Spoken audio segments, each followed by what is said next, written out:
The only people starving in Gaza are the hostages being held by Hamas. Hamas released 3 hostages over the weekend in exchange for over 100 terrorists. The hostages were emaciated.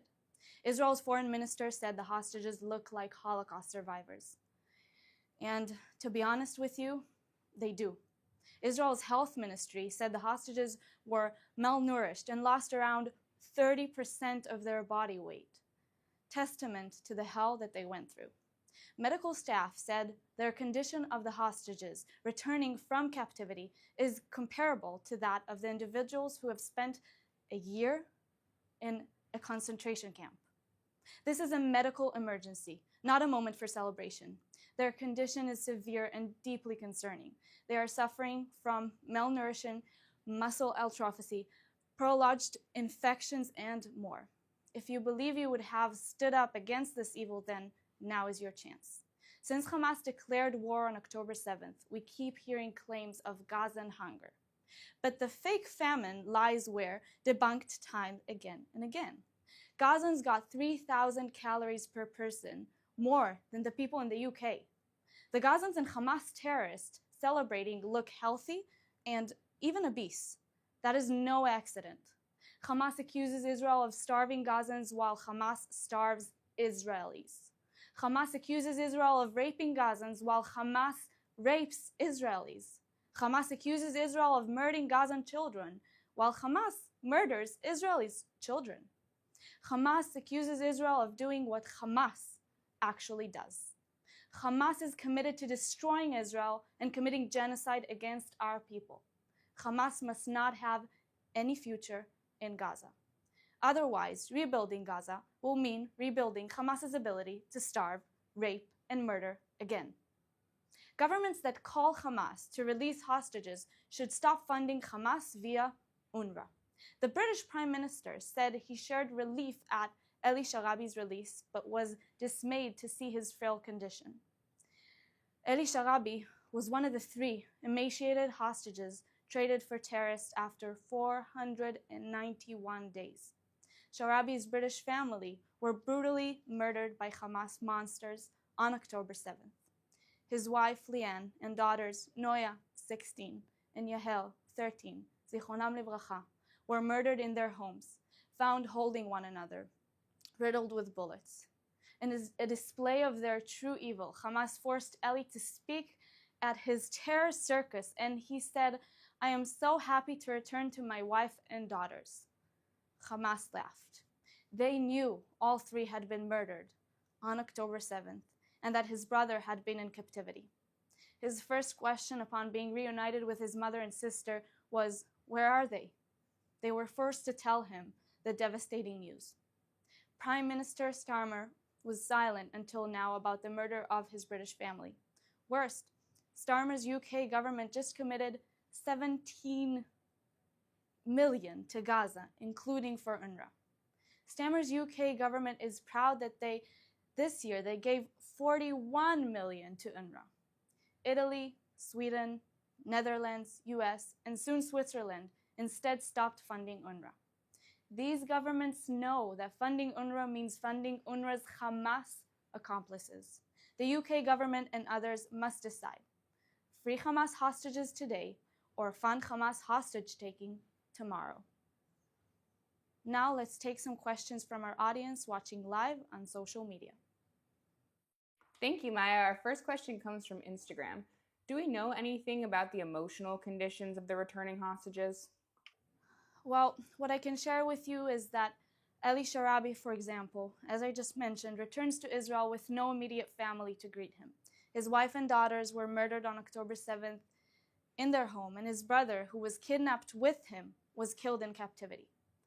Or Levi, for example, returned to learn that his wife was also killed by Hamas, leaving their now 3-year-old son orphaned. Ohad Ben Ami's wife was kidnapped and later released in the first hostage deal. You can understand what I mean by saying all this. Their mental condition as well as their physical condition is extremely complicated, and we're working to make sure that their recuperation is as best as can be. but the situation is far from ideal, and we need to make sure that all our hostages come back home as soon as possible.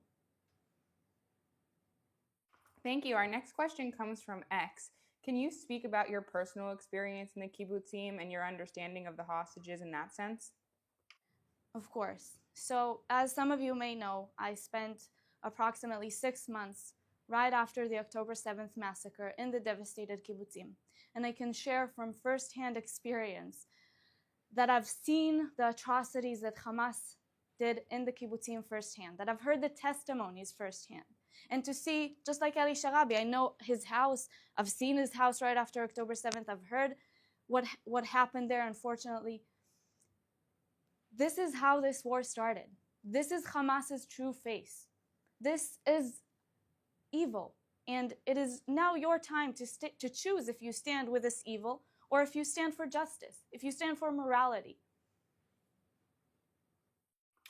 Thank you. Our next question comes from Esther on Instagram. Why does Israel release terrorists and not give them the death penalty? Report them.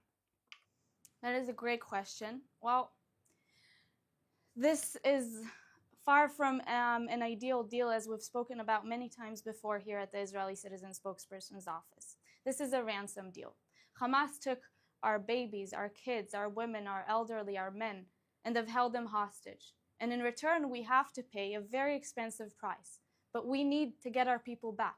Because as we just saw yesterday, last Saturday, the hostages that returned in such unimaginable conditions and have gone through literally hell in Hamas's terror dungeons, and we need to bring them back home.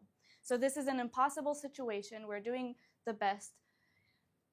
And we just hope to see all our hostages back home as soon as we can, and to make sure that the second phase of this deal is going into motion and into action, so that once again all our hostages are back home now.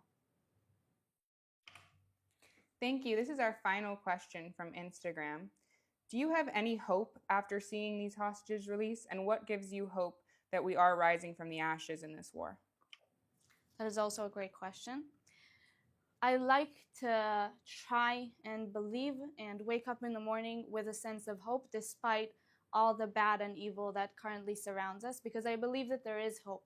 But I believe that there is hope when we are united. I believe that there is hope when we see great allies, when people stand for morality and choose to stand on the right side of history. I believe that there is hope when I see the hostages' family reunited, and I see the hostages that even after they've gone through this hell, they still have hope and love in their hearts and are happy, so happy to be reunited with their families. So yes, there is hope, but we also have to be constantly proactive to make sure that we fight this war of misinformation and that our hostages are back home. As some of you may know, we're currently releasing a mini-series, which is called actually Rising from the Ashes, which brings that sentiment of hope, I hope, into our lives. So I invite you all to watch it on our channels, on our Instagram, and more to come. But that is all that we have time for today. And thank you so much for tuning in. We'll be back tomorrow at 3 p.m. Israel time, 8 a.m. EST. Thank you for watching.